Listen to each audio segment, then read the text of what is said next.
ASC academy एक ASC talent Hunt exam लेके आ रहा है, जिसमें 10th क्लास के बच्चों के लिए 11 साइकिल प्राइजेस रखे गए हैं और 8th-9th क्लास के बच्चों के लिए साइकिल और कैश प्राइज रखा गया है। स्कैन करके रजिस्टर करें। कुर्सी पे बैठने वालों को जमीन की अहमियत याद रहे, सच दिखाते हैं। सच का सामना में आपका एक बार फिर स्वागत है। अगर एक खातून एमएलए बनकर आएगी तो तुम अपने दिल की बात, तुम्हारे मसाइल, तुम्हारे घरेलू मसाइल, तुम्हारे तमाम परेशानी बआसानी मेरे पास आकर बोलेगी और इंशाअल्लाह उसको हल करने की कोशिश मैं करूंगी, इस दुआ के साथ कि आने वाले वक्त में अल्लाह ताला मालेगांव शहर के लिए एक बेहतर मुस्तकबिल के लिए, औरतों के और मर्दों के रोजगार के लिए, हमारे बच्चों की हिफाजत के लिए इस शहर से जुए, सट्टे और नशे की लानत को खत्म करने के लिए समाजवादी पार्टी को भारी अक्सरियत से चुनकर लाए और मेरी बहनें मेरी इज्जत को रुसवा न होने दे, इस उम्मीद के साथ मैं अपनी बात को खातून हूँ। इसलिए मैंने पहले अपनी दरख्वास्त जो है वो आप लोगों के पास रखी, और इसलिए कि औरत का दिल जो होता है वो बहुत नर्म होता है, मोम की तरह होता है, और मैं अपने हालात, अपने साथ जो पसे मंजर है वो आपके सामने पेश करने के लिए आज आप लोगों को जमा की। मैंने इलेक्शन की उम्मीदवारी का ऐलान किया। मालेगांव शहर में जो लोग इलेक्शन लड़ रहे हैं, अगर मेरे सामने शेख रशीद साहब है तो उनके साथ भी बहुत बड़ा खानदान है, अगर मुफ्ती साहब है तो उनके साथ भी बहुत बड़े फिदाइन होंगे, लेकिन मैं अकेली हूँ। खानदान के नाम पर न मेरे वालिद हैं, न मेरे भाई हैं, न कोई बहन है, लेकिन मैं आप लोगों के भरोसे पे, उस भरोसे पे कि जिस भरोसे पे आप लोगों ने 6 जनवरी को एनआरसी के जुलूस में शिरकत करके हमारी इज्जत अफजाई की थी, और इतना बड़ा जुलूस निकाला था, न सिर्फ मालेगांव न महाराष्ट्र, हिंदुस्तान का सबसे बड़ा जुलूस मालेगांव शहर में खवातीन का निकाला गया था। ये कारनामा भी आपका है, उस यकीन पर, वो यकीन पर कि जब आसपा मासूम बच्ची के साथ सरपसंदों ने उसको मंदिर में बंद करके रखा, उसके साथ बेहुरमती की, उसकी इज्जत लूटी, उस वक्त भी हमने एहतजाज किया। आप खवातीन के साथ मिलकर चूड़ियां जमा की और वो चूड़ी दिल्ली सरकार मोदी को भेजी कि तुम्हारे हुकूमत में आज एक बेटी की इज्जत महफूज नहीं है, इसलिए ये हुकूमत करने का हक तुमको नहीं है, तुम चूड़ियां पहन लो। चूड़ी वाली औरतों ने उनको चूड़ियां भेजी, तब भी आपने मेरा साथ दिया। जब मणिपुर का वाकया हुआ, ये मालेगांव शहर है जो जात बिरादरी से दूर ऊपर उठ के सोचता है, खास तौर पर खवातीन। जब मणिपुर में 2 औरतों को बरहना करके रोड पे चलाया गया फसाद में, उसकी मजम्मत करने के लिए भी हमने यहाँ एहतजाज किया, मेरी माँ बहनों ने एहतजाज किया, और हम ये नहीं जानते थे कि मणिपुर में जो औरत को बरहना चलाया गया था वो हिंदू थी, मुसलमान थी कि क्रिश्चियन थी। हमको सिर्फ इतना पता था कि वो एक औरत थी, और औरत की इज्जत, उसको बचाना, उसको ढांकना, उसकी हिफाजत करना, ये सारी औरतों के लिए फर्ज है। ये गुस्सा दिखाने के लिए मालेगांव शहर की औरतें जमा हुई। जब एक मासूम बच्चे मोहम्मद कैफ का कत्ल हुआ और उस कत्ल की मजम्मत के लिए मालेगांव शहर की औरतों ने मेरे साथ मिलकर एक कैंडल मार्च निकाला। वो ताकत, वो खवातीन की मोहब्बत, इज्जत, तुम्हारा जमा होना बार बार मुझे इस बात का सबूत दे रहा था कि मालेगांव की औरतें मेरे साथ हैं। जब हमने लाडली बहन का फॉर्म भरा समाजवादी ऑफिस पर, तो मैं ये मानती हूँ कि बाकी कई पार्टी के लोगों ने अपनी ऑफिस से फॉर्म भरा, लेकिन सबसे बड़ी तादाद समाजवादी पार्टी की ऑफिस पर थी। उसकी वजह थी कि लोगों को इस बात का यकीन था कि मैं जहाँ जा रही हूँ वहाँ काम सही होता है, क्योंकि ये लोग निहाल अहमद के मानने वाले हैं। निहाल अहमद वही है जिसने हमको 42,000 पीला कार्ड बना कर दिया था, वो भी मुफ्त में।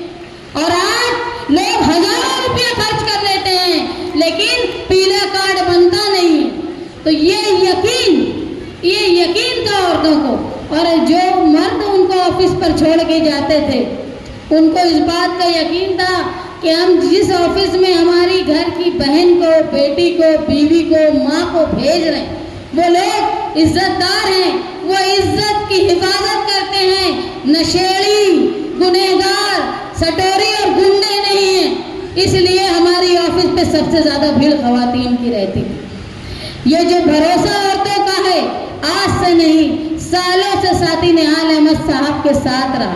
मैं मानती हूँ यहाँ जो औरतें मौजूद हैं कई ऐसी बस्तियों से उठकर आई होंगी जो बस्तियों को बसाने में साथी निहाल अहमद साहब का हाथ है।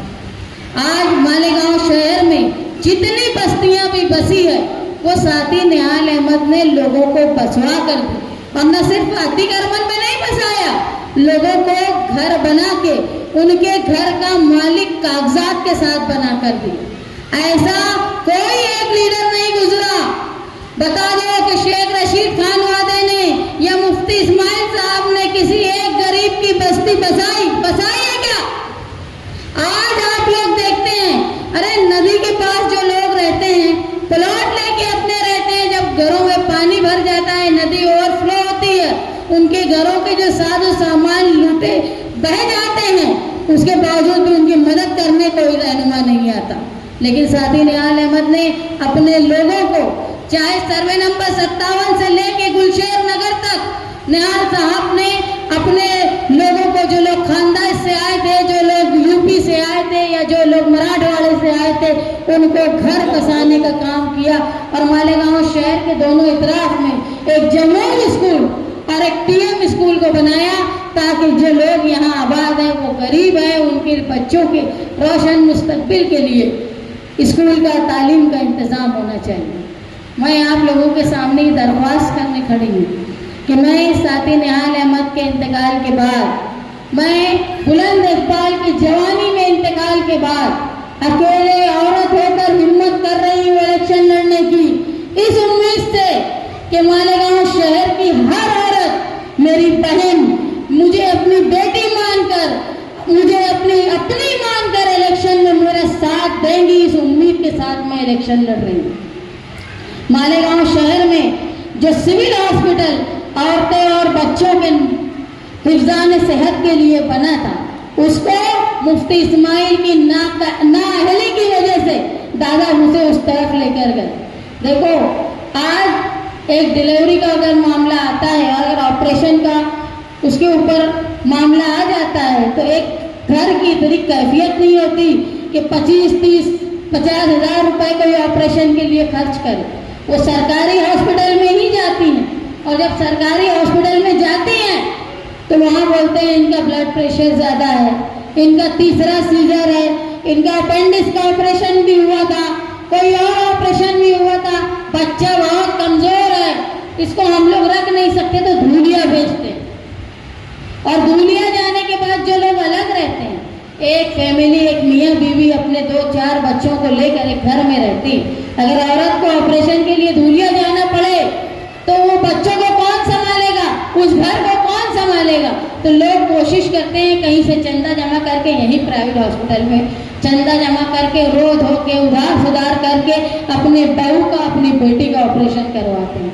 लेकिन अगर ये 100 बेड का हॉस्पिटल सटाना दवाखाने में नदी के उस पार नहीं मुफ्ती इस्माइल जाने देते, तो मालेगांव शहर की बहनों को, बेटियों को अपनी डिलीवरी के लिए धूलिया नहीं जाना पड़ता।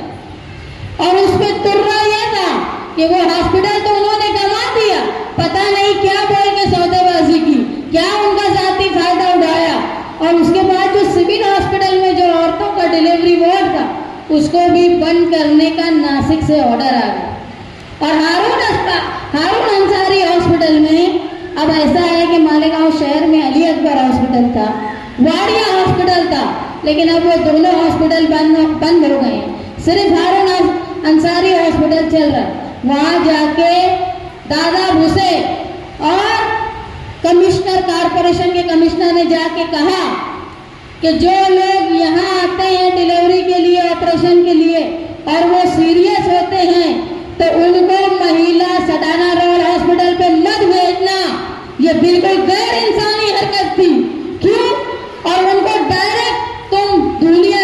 करो। जब हम लोगों को ये मालूम पड़ा कि ये लोग इस तरह की साजिश कर रहे हैं कि अपना हॉस्पिटल जो हमसे छीन कर बनाए हैं, हम मजदूरों और गरीबों से छीन के बनाए, वहां पर वो हमको इलाज करने भी नहीं जाने देना चाहते, तो हमने शिवाजी पुतले पर एहतजाज किया और इतना शदीद एहतजाज किया कि विश्व हिंदू परिषद और ऐसे लोगों ने वहां बैठ के बोला कि यहाँ पे हम एहतजाज नहीं कर सकते, लेकिन हमने आप लोगों की ताकत पर, निहाली नजरियात पर जमकर वहां बैठे।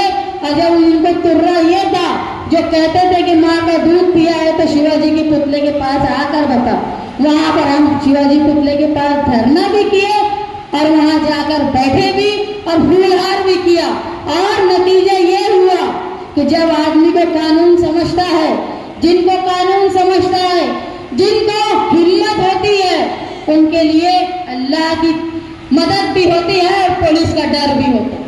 तो पुलिस ने जब ये बताया कि इतना संगीन मसला है, तो नासिक के सिविल सर्जन ने लेटर भेजा कि जिस तरह सिविल हॉस्पिटल चल रहा था मालेगांव का, वो वैसे ही चलेगा। मान लो अगर तुम्हारा सिविल हॉस्पिटल पर हमारा ये जचकी और डिलीवरी वार्ड बंद हो जाता, तो जो लोग वहाँ ऑपरेशन करने औरतें जाती हैं उनको धूलिया जाना पड़ता, और धूलिया जाने के बाद जब लोग जाते हैं तो उनको कुछ मालूम नहीं होता, किसी न किसी एजेंट को ढूंढते हैं, कोई अपना नहीं होता, दवा गोली सही मिल रही है कि नहीं, इलाज हो रहा है कि नहीं, ये नहीं समझता। लेकिन आप लोगों की दुआ के साथ हम लोगों ने कोशिश की और जिसमें अल्लाह की मदद से हमको कामयाबी हुई। मैं अपने कुछ अज़्म, अपनी कुछ जो मेरी सोच है, जिस बिना पर मैं इलेक्शन लड़ रही हूँ, वो आपके सामने रखने के लिए खड़ी हूँ। मालेगांव शहर में आप देखेंगे कि गटरों का निज़ाम क्या हो गया। आप लोग ज़्यादातर जिस इलाकों से आए हो वहाँ बारिश तो जाने दो, जब नल आता है ना तो गटर का गंदा पानी सड़कों पे बहता है कि नहीं? तो ये गंदा पानी जो सड़कों पे बहता है ना, तो ये याद रखो हम मुसलमान हैं, मुसलमान का निस्फ ईमान जो है वो सफाई है। ये शहर मस्जिदों का और मीनारों का है, यहाँ गटर का पानी सड़कों पे बहता है, यहाँ का एमएलए एक आलिम, हाफिज और बहुत मजहबी किताबें पढ़ने वाला है, यहाँ की मेयर वो भी मुसलमान है, जो जिनको ईमान समझता है। इसके बावजूद कोई कोशिश नहीं किया कि गटर का पानी जो गंदा सड़कों पे बहता है इसको अपने जूतों में, चप्पल में लगा के लोग मस्जिद में जाते हैं, अपने घर में जाते हैं। क्या हो गया उनका ईमान? कहा कि नहीं है आलिम और आमिन, जो ये नहीं समझते कि हमारा निस्फ ईमान तो गटर के पानी में ही खत्म हो गया। ये जवाब मांगना है। जब तुम्हारे पास कोई और मांगने आता है तो उनसे पूछो, तुम बहुत बोल रहे हो ना, तुम बहुत बड़े आलिम हो, जब निस्फ ईमान हमारा गंदा हो रहा है सड़कों पे, तो जब कहाँ था तुम्हारा ईमान? जब कहाँ थी मजहब की बातें?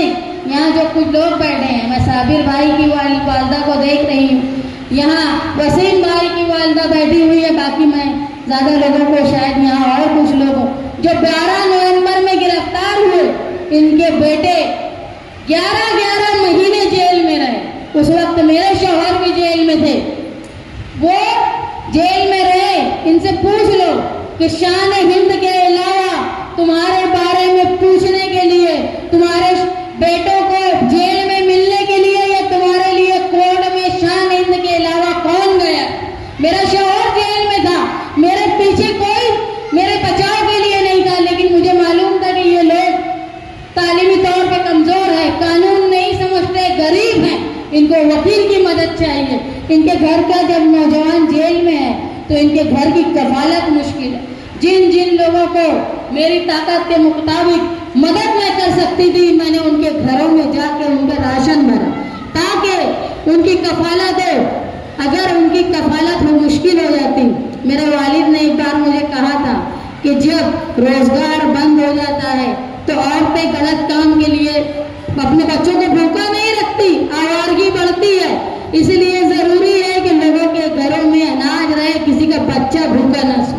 तो मैंने कोशिश की कि लोग अपने घर में कम से कम पेट भरने के इतना तो खा ले, और मेरे अलावा किसने कोशिश की? उल्टा जब जब जमानत की बारी आ रही थी, कोर्ट में तारीख हो रही थी, तो कोई ना कोई प्रेस कॉन्फ्रेंस लेके इनको फंसा रहा। ये नौजवान 11 महीने जेल में रहे। जो नौजवान जेल में रहे उनसे जाके पूछो कि जेल में कौन सियासी लीडर उनसे मिलने आया था। सिर्फ शान हिंद और मुस्तकीम ही थे जो जेल में उनके पास मिलने गए थे। हम उनके साथ न सिर्फ मालेगांव की कोर्ट बल्कि यहाँ से लेके हाई कोर्ट तक उनके साथ लगे रहे। ये कोई एहसान नहीं किया, ये शहर का एहसान है हम लोगों पे कि मालेगांव शहर में निहाल अहमद को निहाल साथी निहाल साहब बनाया। वही एहसान को मानते हुए जहाँ जहाँ हमारी कोशिश होती है कि हम मदद कर सकते हैं हम लोग मदद करते हैं। मैं इस बुनियाद पर इलेक्शन लड़ रही हूँ कि आज तालीम का देना अपने बच्चों को बहुत मुश्किल हो गया। सब चाहते हैं कि मेरे बेटी मेरे बेटे तालीम हासिल करें, लेकिन प्राइमरी स्कूल में एडमिशन करना इतना महंगा हो गया है कि औरत और मर्द मिलकर भी अगर घर चलाए तब भी मुश्किल होता है कि अच्छी स्कूलों में अपने बच्चों का एडमिशन करें। लेकिन मैं आप लोगों से वादा करती हूँ, जो सरकारी प्राइमरी स्कूलें आज खंडर हो गई है, लेकिन पहले वो आलीशान थी, वहां पर पढ़े हुए लोग डॉक्टर बने, वकील बने, टीचर बने। वो प्राइमरी स्कूल को दोबारा शानदार बनाऊंगी और जो पहली से लेके 7वीं तक का निजाम है उसको पहली से लेके 10वीं तक करवा दूंगी, ताकि गरीब का बच्चा गरीब की बच्ची कम से कम 10वीं तो पढ़ ले। और 10वीं के बाद जो होता है ना वो मेरिट बेस पे होता है। अगर बच्चा सहीन है तो ना उसको गुर्बत रोक सकती है ना उसको घर की कमजोरी रोक सकती है। काबिलियत को दुनिया की कोई ताकत नहीं रोक सकती। मैंने ये आज़्म किया है कि जिस तरह मालेगांव शहर में तुम लोग लाडली बहन के लिए 1500 के लिए लंबी लंबी लाइन लगा रहे थे और केवाईसी के लिए रात को 12 बजे से 1 बजे से खवातीन बैंकों के चक्कर काटती थी, बैंकों में बैठी रहती थी। तुम ये समझ लो वो कौन सा इलाका था, आउटर का हिस्सा जहाँ पे दादा भूसे का राज चलता है। वो दादा भूसे जो हिंदुत्व के नाम पे शिवसेना को छोड़ के बीजेपी के साथ गया। ऐसी जगह पर जहाँ रात को तुम्हारे बच्चों को अपने शौहर को मना करते हैं कि नदी के उस पार मत जाना, टेंशन हो जाएगा। अगर कोई मसला है फसाद का जैसा कोई डर है तो तुम नदी के उस पार जाने को लोगों को मना करते हो, लेकिन वही औरतें बुर्का लगा के लंबी लंबी लाइन में रात भर बैठी। उसकी वजह है ये शहर का नाकारा एमएलए जिसने मालेगांव शहर में जो बैंक थी उसको आगे बढ़ाने की बजाय, उसकी ब्रांच बढ़ाने की बजाय ये जो बनी बनाई यहाँ की बैंक थी वो नदी के उस पार चली गई और ये रोक नहीं पाए। ये रोके नहीं बल्कि दादा भूसे के सर का कचरा साफ करते रहे। ये नाअहल की वजह से आज मेरी कौम की माओ को बहनों को रात भर नदी के उस पार केवाईसी के लिए बैठना पड़ा। मैं आप लोगों से वादा करती हूँ, अगर आप लोगों ने मेरा साथ दिया तो तुम लोगों के लिए घर बैठे रोजगार मिले ऐसी कोशिश मैं करूंगी। चाहे वो तालीम याफ्ता औरत हो, चाहे वो गैर तालीम याफ्ता औरत हो, तुमको घर में बैठ के रोजगार मिले। जरूरी नहीं कि हम ये 1500 की भीख ले। अगर हमारे अंदर ताकत है, हम मेहनत कश हैं, तो हम दिन रात मेहनत करेंगे, 15,000 रुपए कमाएंगे। कम मेहनत है तो 5,000 कमाएंगे। लेकिन हम किसी दूसरे के दरवाजे पे रात भर बैठ के भीख नहीं मांगेंगे। हमारे अंदर ताकत है, हम काम करेंगे। और पहले भी मालेगांव शहर की औरतें काम करती थी। घर में बैठ के तुमको रोजगार मिले इसकी मैं कोशिश करूंगी। और सबसे अहम है तुम्हारा तहफ्फुज़। जब तुम्हारे घर का कोई मर्द शहर से बाहर जाए तो तुमको इस बात का डर ना हो, कि ट्रेन में उनके साथ कोई हादसा हो जाएगा, बस में उनके साथ कोई हादसा हो जाएगा, या 12 नवंबर के जैसा कोई वाकया हो जाएगा, या गढ़ की यात्रा में जब यात्री यहाँ से जाएंगे तो हमारी दुकानों पर मकानों पर पथराव न करे। ये सारी हिफाजत का काम मैं तुम्हारे यहाँ से चुन के आने के बाद करूंगी, ये वादा करती हूँ। और ये वादा निहाल अहमद की बेटी कर रही है, वो निहाल अहमद जिन्होंने ताजिए के जुलूस में जब ताजिए का रास्ता रोका गया और गणपति की डेकोरेशन जानबूझ के बनाया गया कि इस शहर में फसाद हो। उस वक्त साथी निहाल अहमद ने अपने कंधे पर ताजिया रखकर डेकोरेशन की दीवार पर लात मार के ताजिया को पार किया था। उसकी बेटी तुमसे ये वादा कर रही कि इस शहर का अमन व अमान मैं कायम रखूंगी तुम्हारी ताकत से। इतना बड़ा जुलूस हमने निकाला था एनआरसी का, एक छोटा सा भी वाकया हुआ क्या? क्यों नहीं हुआ? क्यों? ले जाने वाले कौन थे ये जानते थे लोग। हमने इतना बड़ा मणिपुर की रैली निकाली, कोई वाकया नहीं हुआ। हमने इतनी बड़ी रैली मोहम्मद कैफ के लिए निकाली, कोई वाकया नहीं हुआ। इसलिए नहीं हुआ कि जो कानून को समझता है उससे पुलिस डरती है, और पुलिस जब डरती है ना तो कोई फसादी नहीं आता। कहीं ना कहीं जब पुलिस खुला छोड़ देती है वहीं फसादी आती है। तो आपके रोजगार का, आपके बच्चों की तालीम का और आपके तहफ्फुज़ का, और साथी निहाल अहमद साहब हमेशा कहते थे कि हमको 11,000 कॉलोनी में मत भेजो। तुम चाहते हो ना कि हम पक्के मकान में रहें, तो हम जहाँ रहते हैं उस जगह को हम पक्का घर मकान बनाने के लिए हुकूमत हमको बिना सूद के कर्ज दे। तो यही पॉलिसी के साथ मैं इलेक्शन लड़ रही हूँ कि जिस तरह पुराने वक्त में सर्वे नंबर 57 हो, शब्बीर नगर हो, निहाल नगर हो, सलीम नगर हो, गुलशेर नगर हो, आजाद नगर हो, ये सब साथी निहाल अहमद साहब ने बसाया, लोगों को फ्री में अपने घर का मालिक बनाया। तो आपने मुझको अगर इख्तिदार में लाया तो हम लोगों की बस्तियां बसाने और हार परचेज से उनको उनके घर का मालिक बनाने की कोशिश करेंगे। जो इतराफ में ये बस्तियां हैं ना, ये सारी बस्ती लेआउट बिन शेती नहीं, किसी के पास 7 बारे का उतारा नहीं है, एक उतारे पे 8-8, 10-10 लोगों का नाम है। उसकी वजह से क्या होता है मालूम? जब कारपोरेशन में तुम गटर, नल और रोड के लिए जाते हो ना, तो लोग ये बोलते हैं कारपोरेशन के कि तुम्हारा इलाका लेआउट बिन शेती नहीं। गुंठेवार का कानून दोबारा लाना ताकि कोई बाहर का एमएलए आके ये ना बोले कि मालेगांव शहर में लैंड जिहाद हो रहा है। अगर तुमने इस बात को मामूली समझा ना कि तुम बिना लेआउट बिन शेती के घर पे रह रहे हो, तो समझ लो कि कोई योगी जैसा चीफ मिनिस्टर मालेगांव में आ गया ना तो तुम्हारे घरों पर बुलडोजर चला देगा उसकी हिफाजत के लिए। हम लोग हार परचेज से और गुंठेवार के कानून के जैसा कोई कानून लाके आपको दोबारा अपने घर का मालिक लेआउट बिन शेती करके बनाने की कोशिश करेंगे। ये वादा मैं आप लोगों से कर रही हूँ। मैं आप लोगों से इस बात की अपील करती हूँ कि आने वाले इलेक्शन में मैं अकेली हूँ, मेरे साथ कोई फौज नहीं है, मेरे साथ सामने एक गुंडे इलेक्शन लड़ रहे हैं और एक मजहबी तलवार चला रहे हैं। इन सब के बावजूद मैं तुम्हारी ताकत पर इलेक्शन लड़ रही हूँ और मैं ये उम्मीद करती हूँ कि तुम